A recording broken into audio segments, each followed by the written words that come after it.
capítulo 7. Vento para as suas velas.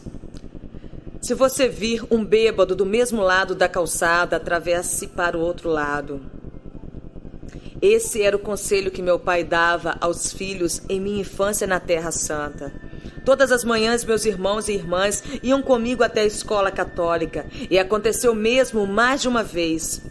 Quase por instinto, sem uma palavra, nós nos lembrávamos das palavras de papai e passávamos para outra calçada até que o bêbado estivesse longe. Como sabíamos que estava embriagado, nós não íamos até ele e perguntávamos: o senhor está bêbado? Ou queremos sentir o seu hálito? Claro que não. Embora fôssemos crianças, sabíamos que estava embriagado. Tudo nele dizia isso, a maneira como andava, o seu olhar, as roupas em desordem. A verdade sobre o seu comportamento ímpio era simplesmente esta: ele estava sendo controlado pelo poder errado, havia cedido à influência errada. O apóstolo Paulo não poderia ter sido mais claro do que quando disse: e não vos embriagueis com vinho, no qual há dissolução, mas enchei-vos do Espírito. Efésios 5,18. Que contraste entre a vida dissipada e a vida reta. A embriaguez, adverte Paulo, promove comportamento iníquo. Mas se o indivíduo, homem ou mulher, pode ser controlado pelo álcool, quanto mais pode o Espírito Santo controlar um homem ou uma mulher. É difícil determinar quem está no controle, de modo algum. Todos os dias encontramos pessoas cujas mentes e corações estão há anos-luz longe de Deus. Isso fica logo evidente, você percebe pela sua linguagem, pelas suas ações. É como se o próprio Satanás estivesse guiando cada movimento de suas vidas. A vida cheia do Espírito. E a pessoa que tem um encontro com o Espírito Santo, quais são os sinais externos da vida cheia do Espírito? São vários e a transformação é surpreendente. Além de qualquer explicação, manifestações positivas começam, de repente, a se multiplicar.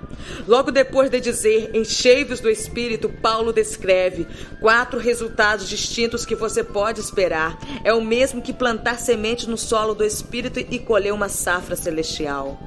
Você será transformado.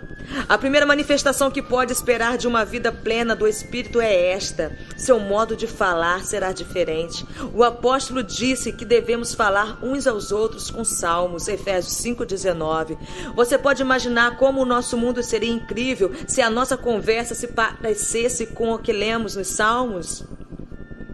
Um estudo recente mostrou que de todas as palavras usadas em nosso idioma, a mais frequente é eu. Mas o cristão guiado pelo Espírito tem um novo vocabulário. Ele não é egocêntrico, e sim centrado em Deus. Você de repente começa a dizer, louvai a Deus, Salmo 150, versículo 1. E todo o ser que respira louve ao Senhor, versículo 6. Este é o segundo sinal que você deve esperar, diz Paulo. Você terá uma nova canção.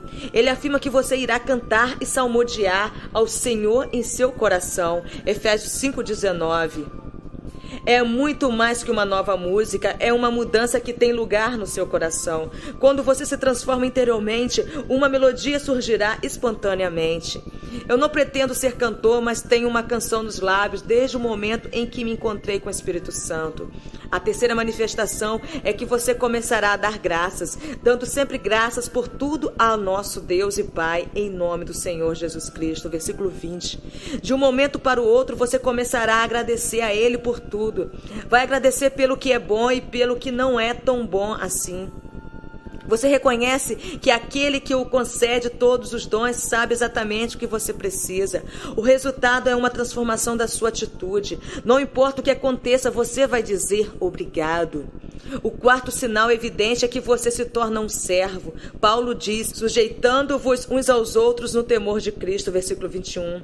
É isso que significa honrar uns aos outros em amor. Seu coração desejará ajudar as pessoas. O Espírito Santo levará ao ponto em que dirá, chame a mim quando precisar, quero ajudá-lo. O que significa ser cheio do Espírito? Algumas pessoas julgam tratar-se da mesma coisa que encher o tanque de um veículo com combustível no posto, mas não é nada disso. Tenho em meu púlpito um frasco de óleo. Eu faço uso dele como ensina a Escritura, para ungir aqueles que se aproximam para serem curados. É um frasco pequeno e simples, cheio de óleo de oliva. Mas quando uso até o fim, ele acaba. O frasco não se enche sozinho de novo. A expressão enchei-vos em Efésios não está associada à ideia de um frasco ou uma garrafa sendo cheia. O tempo presente no grego é usado para informar que a plenitude do Espírito não é uma experiência de uma vez por todas, mas contínua. Você já passou um dia num barco à vela? É emocionante. O que acontece com o barco quando as velas se enchem? Ele começa a mover-se. É isso que Paulo está dizendo. Ele quer que você fique cheio, não como um recipiente que fica imóvel, mas como uma vela que continua a ser enchida pelo vento, repetidamente. Ele quer que você avance, enquanto a brisa permanece do Espírito, enche as suas velas espirituais. Quem você pensa que é? Ficar cheio do Espírito leva à ação. Isso se manifesta no seu modo de falar, em seu coração, em sua atitude e nas suas atividades. Que mudança! Suas palavras são agora edificantes. Existe harmonia em seu coração. Você dá graças ao Senhor e com sinceridade e humildade serve as pessoas. Como pode o homem ou a mulher cheios do Espírito usar palavras de baixo calão? Como ele ou ela pode ter o coração cheio de inveja, amargura e críticas? As pessoas cheias do Espírito não diz quem você pensa que é para mandar em mim, ou como Deus pode tratar-me desse modo. Esses são sinais de uma pessoa egocêntrica, vazia do Espírito e não cheia do Espírito. Quando Cristo voltou ao Pai, ele não pretendia que você ficasse por sua própria conta. A ajuda estava a caminho, afinal de contas, não é o seu poder ou a sua força que é importante. Não por força nem por poder, mas pelo Espírito Santo, diz o Senhor dos Exércitos. Zacarias 4:6. É pelo Espírito que você tem condição para glorificar a Jesus. É pelo Espírito que seu coração se enche de música. É pelo Espírito que você diz: Jesus, eu te agradeço por tudo. E é pelo Espírito que você fica capacitado para dizer: perdoo a você. Como o amor de Deus é derramado em nossos corações. Romanos 5:5, pelo Espírito Santo. Você nunca viu o vento, mas certamente já observou os resultados do vento. A árvore se inclina, a bandeira tremula e o navio começa a mover-se. Como ele é forte! Você não precisa ver o Espírito Santo para saber que ele está vivo. Você pode sentir a evidência no poder que ele lhe dá. Uma vez que ele tem enchido você, buscar uma confirmação é perfeitamente dispensável. Um homem perguntou certa vez: Beni, diga-me, estou cheio do Espírito? Eu respondi: irmão, se você não sabe, então não está. Você não precisa perguntar para ver o resultado. Os que duvidam do fato de estarem cheios ou não, jamais receberam essa dádiva. Tudo começa com a salvação. Você talvez pergunte: como me torno cheio do Espírito? Se falar em línguas, esse é o sinal? O Espírito Santo está presente a partir do momento em que você pede ao Senhor Jesus Cristo que perdoe seus pecados e limpe o seu coração. Se não crê nisso, é porque não compreende a Trindade. Paulo escreveu a Tito: ele nos salvou mediante o lavar regenerador e renovador do Espírito Santo, que ele derramou sobre nós ricamente por meio de Jesus Cristo, nosso Salvador, a fim de que, justificados por graça, nos tornemos seus herdeiros segundo a herança da vida eterna.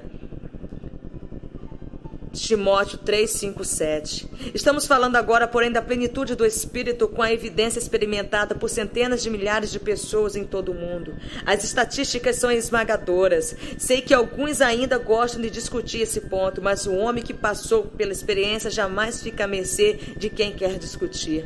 Não vou me esquecer daqueles primeiros dias após ter nascido de novo. Eu parecia uma criança e você sabe como elas são. Estão sempre caindo, chorando e pedindo ajuda. Eu era exatamente assim. Conversei com um membro da igreja a respeito da mesma dúvida que ouvi desde então da parte de outros.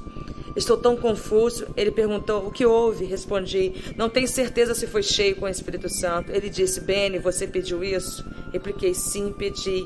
E ele disse então: é tudo o que precisa fazer. Como vê, eu era uma criança em Cristo. Não sabia o que sei hoje. Eu realmente não sabia o que estava buscando, mas ouvi alguém dizer: o falar em línguas é tudo o que precisa. Aprendi mais tarde que falar em línguas é apenas um dos dons. Você não precisa tanto dos dons como do doador. Paulo escreveu A igreja em Roma, porque os dons e a vocação de Deus são irrevogáveis. Romanos 11, 29. Os dons não irão jamais abandoná-lo, mas o poder do doador pode ser retirado e será removido se o doador for negligenciado e entristecido.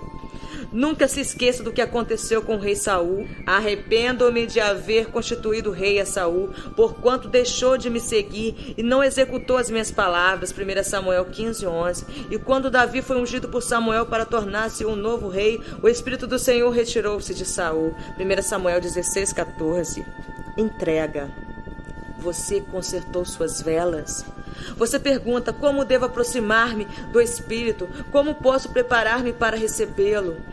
Eu talvez deva também indagar a você: o seu barco está pronto para navegar? Ele está em boas condições? Você consertou as suas velas?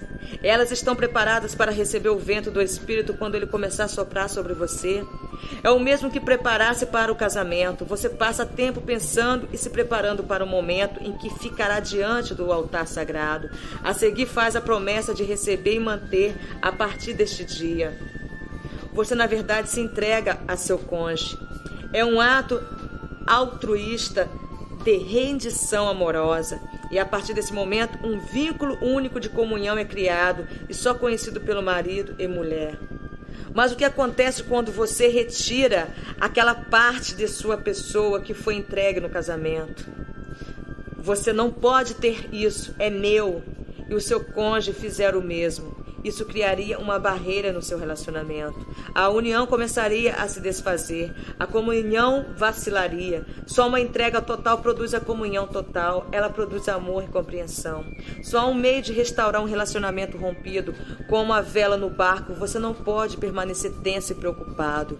Pelo contrário, deve ser flexível e ceder, sendo novamente enchido de amor. No momento em que você se rende ao Senhor, Ele irá enchê-lo com o seu espírito. Você não precisa suplicar nem chorar para obter isso. Basta a rendição total a Cristo e disposição para aceitar o seu precioso Espírito Santo. A entrega total resulta em total plenitude e a submissão total produz a comunhão total. Como no casamento, porém, você precisa trabalhar na relação a cada dia. Jesus, eu te amo. Deus Pai, eu te adoro. Precioso Espírito Santo, anseio pela tua comunhão. Se você negligenciar a comunicação num dia, será um pouco mais difícil da próxima vez. Como uma faca afiada. O que acontece no casamento quando um cônjuge ignora o outro? Depois de algum tempo, a amargura começa a penetrar o coração. As palavras começam a cortar como faca afiada. Em breve, a animosidade se transforma em raiva, ciúmes e coisas piores. Para muitos, isso acaba em separação, divórcio e ódio. Mas a fenda pode ser facilmente reparada. Basta uma nova entrega que tenha origem em sua própria alma e uma renovação do voto de amar, honrar e cuidar.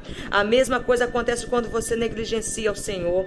Você irá sentir amargura e raiva. A sua comunhão com o Senhor desaparecerá de repente. Foi isso que ocorreu com os filhos de Israel no deserto. Eles começaram a se queixar: oxalá tivéssemos morrido na terra do Egito, ou mesmo neste deserto, e por que nos traz o Senhor a essa terra para cairmos à espada? Números 14, 2, 3. E o Senhor disse a Moisés e Arão: até quando sofrerei esta má congregação que murmura contra mim? Versículo 27. Os filhos de Israel deixaram de dizer: o Senhor é Deus, para queixar-se. Não seria melhor voltar ao Egito? O que causou mudança? Eles deixaram de buscar a Deus e seus corações endureceram. Antes de perceber o que estava ocorrendo, se esqueceram dele. Não deixe passar um dia sem uma nova entrega ao Senhor. Paulo escreveu: mesmo que o nosso homem exterior se corrompa, contudo o nosso homem interior se renova dia em dia. 2 Coríntios 4:16. A entrega deve ser um esvaziamento contínuo permanente do nosso eu ao Senhor. Uma vez que faça disso um hábito, começará a experimentar perfeita união, perfeita comunhão, perfeita compreensão e perfeito amor de Deus. Creio que é a vontade de Deus para você que seja continuamente cheio com o Espírito Santo. Praticamente ao mesmo tempo que diz: enchei-vos do Espírito, Paulo declara: por esta razão não vos torneis insensatos, mas procurai compreender qual a vontade do Senhor. Efésios 5:17. Paulo não deixa dúvidas quanto a ser da vontade do Pai que o Espírito Santo habite em cada crente. Essa é a vontade de Deus para cada mãe, cada pai, cada jovem e para você. Relaxe, relaxe. Numa igreja perto de Toronto, lembro-me de ter visto um jovem orando para ser cheio do Espírito Santo. Jamais esquecerei a expressão de seu rosto, retesada e tensa. Ele estava literalmente suplicando repetidas vezes por um encontro com o Espírito Santo. Fui até ele e disse: jovem, você não vai conseguir nada suplicando assim, relaxe. É tão fácil quando você se rende. Ele fez isso e quase instantaneamente o Espírito desceu sobre ele. Foi uma cena belíssima. Um sorriso surgiu em sua fisionomia e ele começou a orar em linguagem celestial. Como você se rende? Isso jamais acontecerá se você tentar. É como aprender a nadar. Se esforçar-se para nadar, começará a afundar e pode até afogar-se. É essa a razão do instrutor de natação ensinar primeiro a criança a relaxar e aprender a flutuar. O ato de nadar vem naturalmente quando você não luta. A rendição ou entrega é exatamente assim. Ela surge naturalmente no coração que se rende. Quando você encontrou seu cônjuge, não tentou apaixonar-se. Trata-se de algo que existe ou não existe. Você não tem de trabalhar nele porque o amor se rende. Quando Jesus é seu Senhor, quando você o ama de todo o coração, não é difícil entregar-se a Ele. O mesmo se dá com o Espírito Santo. Cada dia em que se apresenta a Ele, Ele o completa de novo. Você permanece fresco como uma flor ao sol da manhã. Ele continua a dar-lhe vida e os botões jamais parecem fenecer. Não posso dizer-lhe como abordá-lo, mas eu faço isso. Entro muitas vezes em meu quarto, fecho a porta e fico ali com os braços levantados para o céu.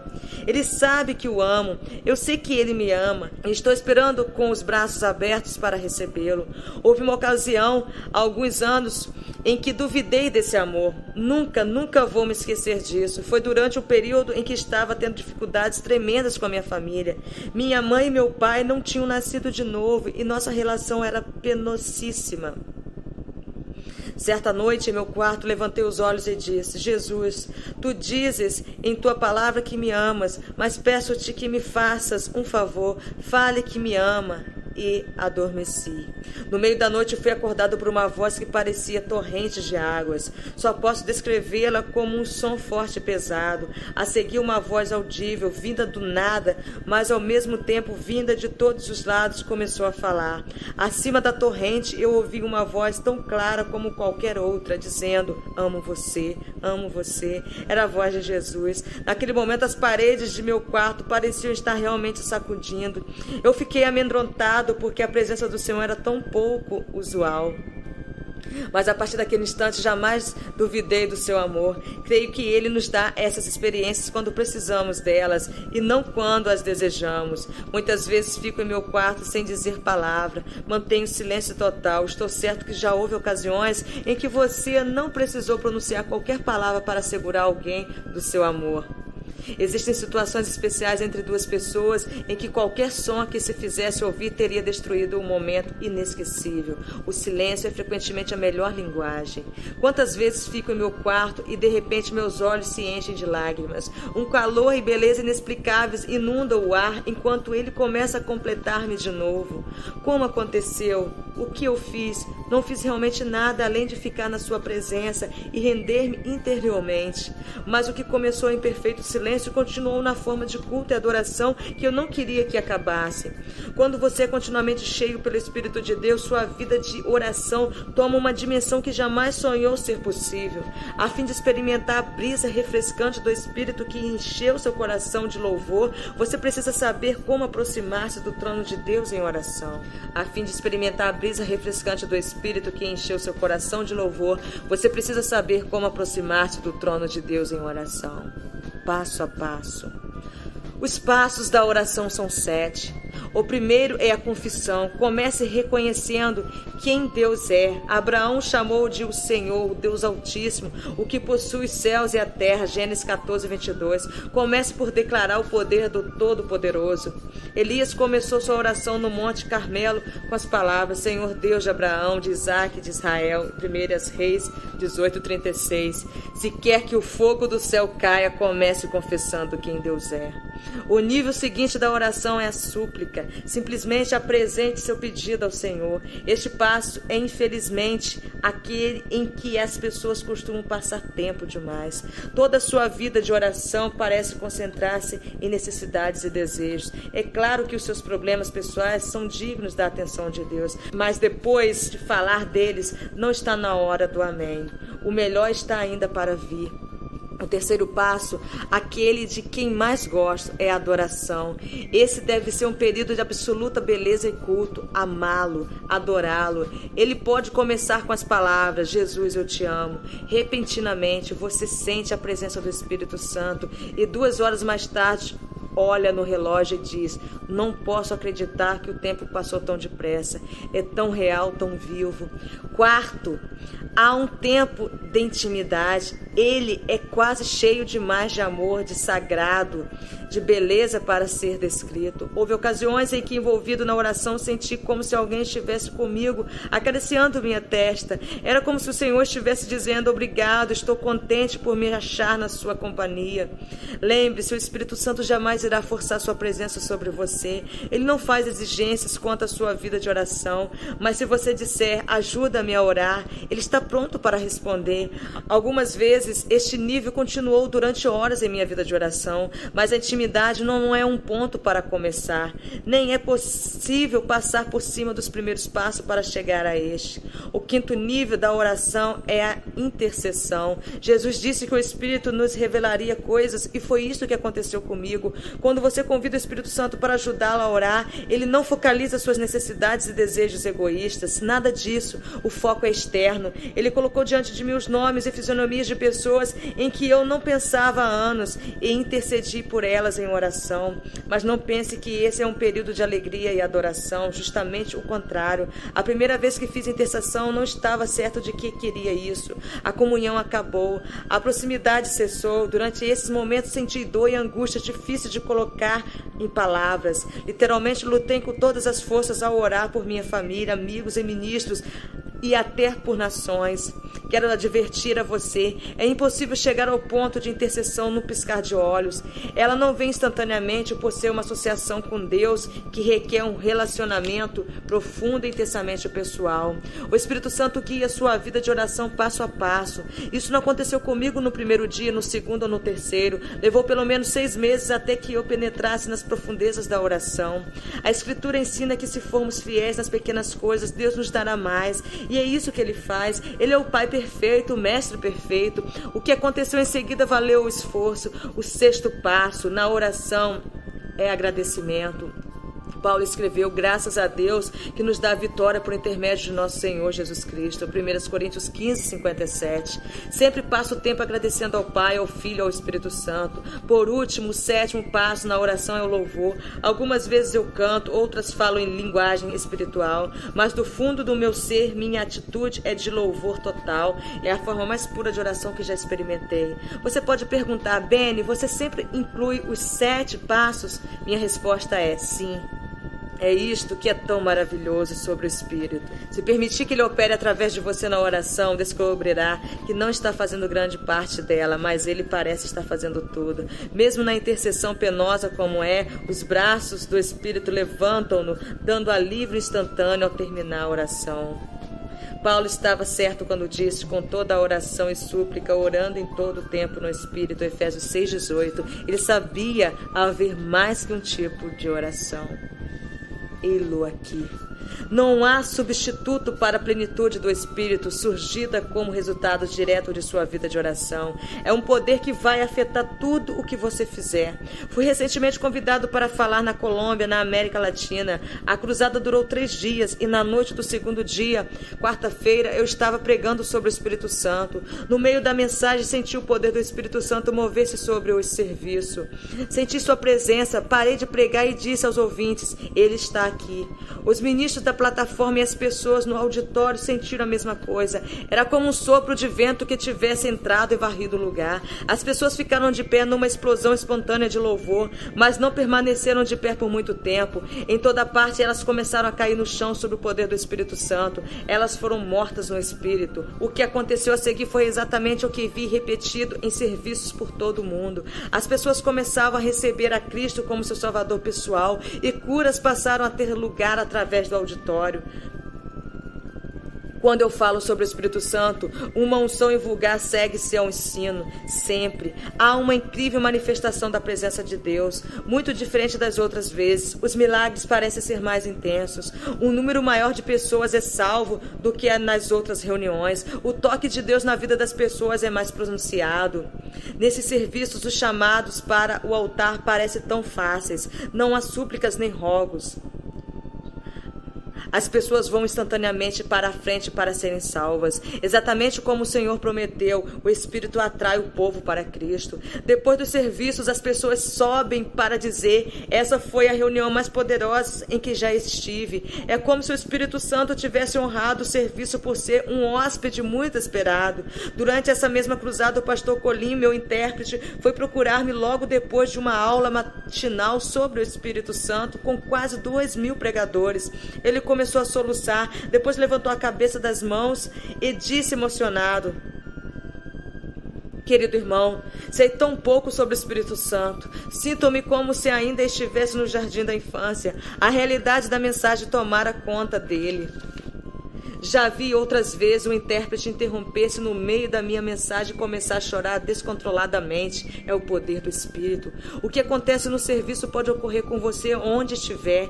Essa é a razão de pedir-lhe que se renda inteiramente ao Espírito. Você começará a compreender o sentido das palavras de Paulo. Enchei-vos do Espírito, falando entre vós com salmos, entoando e louvando de coração o Senhor, dando sempre graças ao nosso Deus e Pai. Saberá então por que ele diz: sujeitai-vos uns aos outros. Efésios 5, 18, 21. Um segundo vento. Você está preparado para receber a brisa celestial que infuna as suas velas? Ela começa com a salvação, quando você confessa os seus pecados e entrega a sua vida, decidido a seguir a Jesus como Senhor e Salvador. Cristo falou sobre o vento quando mencionou a redenção. Ele disse a Nicodemos, um membro do Supremo Conselho Judeu: não te admires de eu te dizer, importai-vos nascer de novo. O vento sopra onde quer, ouve-se a sua voz, mas não sabe de onde vem, nem para onde vai. Assim é todo o que é nascido do Espírito. João 3, 7, 8. Do mesmo modo que a salvação é descrita como um vento, o Espírito Santo é descrito como um segundo vento, um vento de poder. No dia de Pentecostes, de repente veio do céu um som como de um vento impetuoso e se encheu toda a casa onde estavam assentados. Atos 2, 2. O vento do Espírito é impetuoso e poderoso. É um poder que porá a sua vida em movimento. Está na hora de você lançar o seu barco, isse as suas velas e comece a ser cheio, continuamente cheio, com o vento do Espírito Santo.